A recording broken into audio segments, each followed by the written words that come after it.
जिले में शीतलहर का प्रकोप जारी है।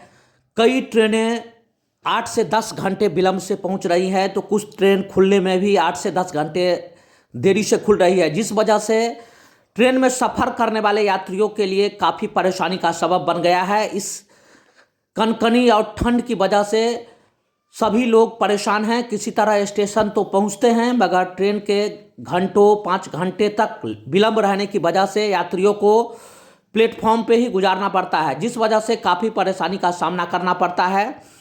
यात्री लोग काफ़ी परेशान होते हैं, खासकर महिलाएं, बच्चे, बूढ़े को परेशानी इस कदर बढ़ गई है कि वे लोग किसी तरह प्लेटफॉर्म पर बैठकर अपनी समय गुजारने में व्यस्त रहते हैं। कुछ ट्रेन तो ऐसी है जो रात में खुलती है। यात्री सुबह में ही पहुंचकर रात तक का इंतजार करते हैं कि ट्रेन खुले और वे अपने गंतव्य स्थान तक पहुंचे। खासकर जयनगर स्टेशन पर पहुंचने वाली तमाम ट्रेनें 2 से लेकर 8 घंटे तक विलंब से पहुंचती है, जिस वजह से यार्ड में ट्रेनों की साफ सफाई करना भी मुश्किल हो जाता है। यात्री काफ़ी परेशान हैं, घंटों से विलंब चल रही है।